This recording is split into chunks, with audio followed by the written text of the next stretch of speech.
Hey guys, welcome back to my kitchen. This week I'm sharing some meals that are relatively quick. All these meals took less than 30 minutes and they were all super delicious and easy to make for you and your family. So let's get started and I'll show you what I made this week.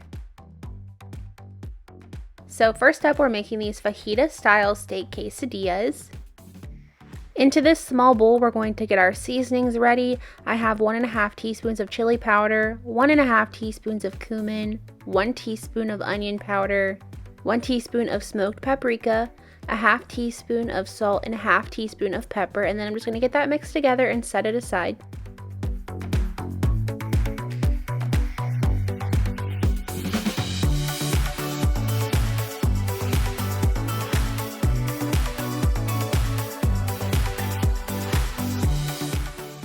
I have 1/2 of a red onion. I'm going to slice that up and then chop it into smaller pieces.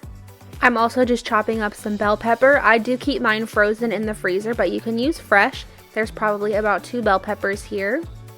In my skillet, I'm just adding a little bit of olive oil, and then after that's heated up, we're going to add in our steak. I'm just using a package of shaved steak that I picked up from Fry's. I believe it's just under a pound. I'm just going to go ahead and get that cooked up, and I'm adding 1/2 of the seasoning that we made earlier, and we're going to reserve the other 1/2 for the peppers.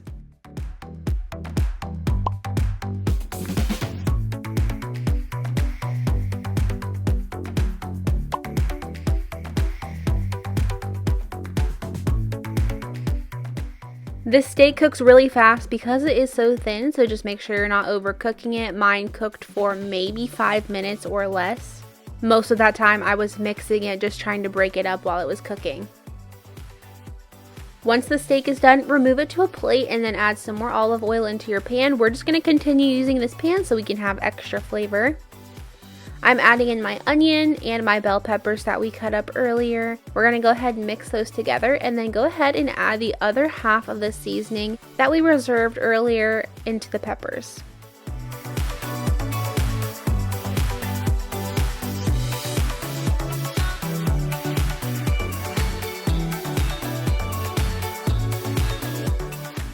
Once your peppers are tender, you can go ahead and add your steak back in. Go ahead and give this a good mix together, and this is just going to warm back through for just a minute.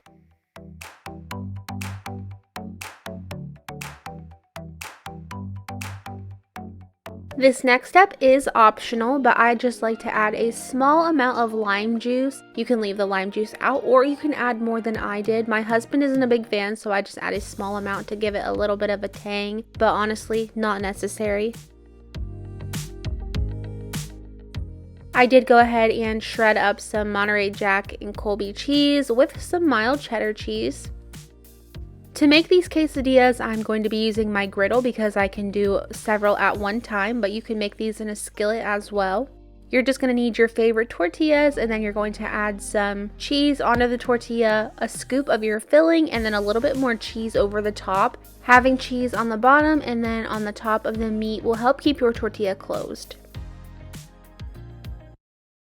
Once everything is in, I'm going to go ahead and flip it over and then give it a little press just to help seal it, and then you can get started on the rest.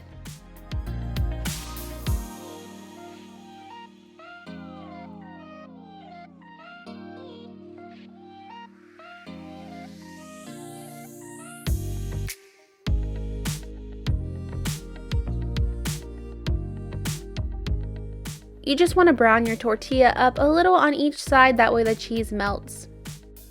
As you can see, this created a lot of food for the 2 of us. We actually ended up having this for 2 nights in a row, and I had it for lunch, so plenty of food.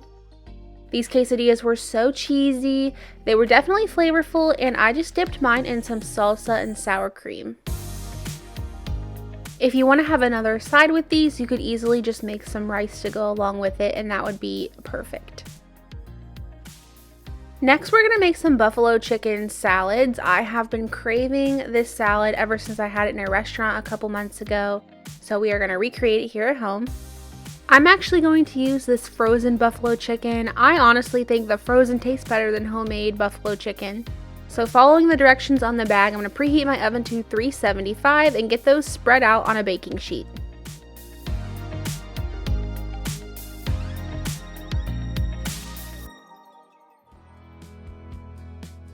While my chicken's in the oven, I'm going to go ahead and get my lettuce chopped up. I'm using a little bit of iceberg lettuce as well as romaine lettuce.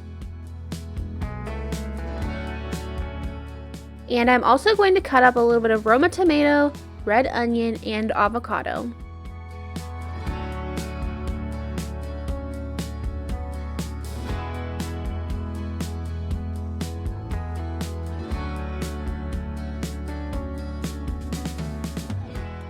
I did set out some mild cheddar cheese as well as some feta cheese. You could also use blue cheese on here. I'm just not a fan of blue cheese. And then here's everything I chopped up. And I also got out some croutons and ranch dressing. Now that my chicken's done cooking, I am just cutting that into smaller pieces so we can add it on top of our salads. Here's what my finished plate looked like. I like all the toppings minus the croutons, and this salad really hit the spot and it was just what I was going for. The last recipe we're making today is this garlic parmesan mushroom chicken. Into my skillet, I'm just adding a little bit of olive oil in there to heat up, as well as about a tablespoon of butter. I have 2 chicken breasts that I cut up into smaller pieces. I believe there was 7 or 8 pieces here. They will just cook a lot quicker when they're smaller like this, and it can serve more people.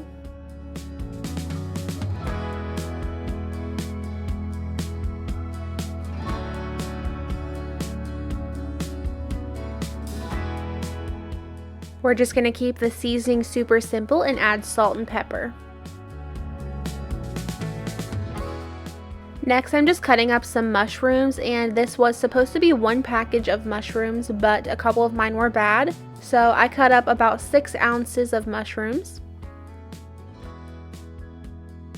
When I'm cooking my chicken, I just let it go long enough to where it starts to get some color, and then the same thing for the other side. I'll cook it until it's getting some nice color on it. After turning those over, I did add a little bit more salt and pepper. Once your chicken's done, go ahead and pull that out, and then we're going to go ahead and cook our mushrooms in here, of course, to pick up that extra flavor. These mushrooms will take less than 5 minutes to get tender, and they will change color a little bit. And then once those were done, I went ahead and removed those to the same plate as the chicken, and now we're going to start with our butter in here. I'm melting about 4 tablespoons of butter in here, as well as 1 tablespoon of minced garlic, and I'm just going to let that garlic cook in the butter for about 30 seconds.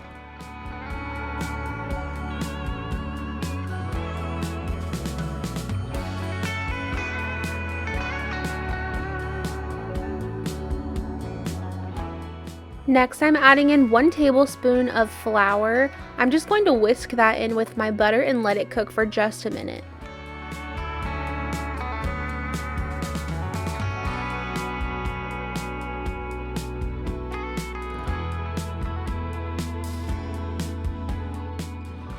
Then add in a 1/2 cup of chicken broth. I am using reduced sodium chicken broth, and you're just going to get that mixed together as well. And then once you notice it start to thicken up, you can add in your 1/2 and 1/2.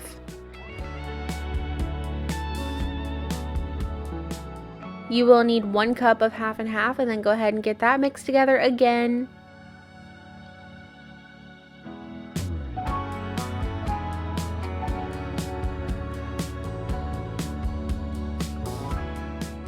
And then I'm adding in a 1/2 cup of grated Parmesan cheese with about a 1/4 teaspoon of pepper, a 1/4 teaspoon of salt, and about a 1/2 teaspoon of garlic powder. If it's already too garlicky for you, go ahead and leave the garlic powder out. I'm just mixing this, breaking apart any clumps of Parmesan cheese, and I'm just going to let this melt.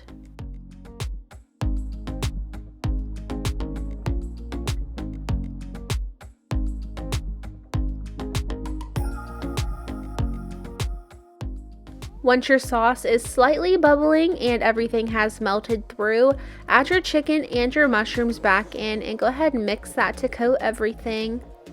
Let the chicken sit in there for at least a couple minutes and it'll warm back through, and then it's ready to go.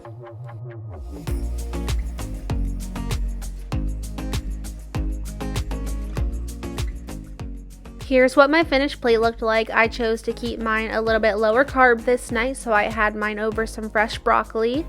My husband had his over a little bit of pasta, and then I just grated some fresh Parmesan cheese and parsley over the top.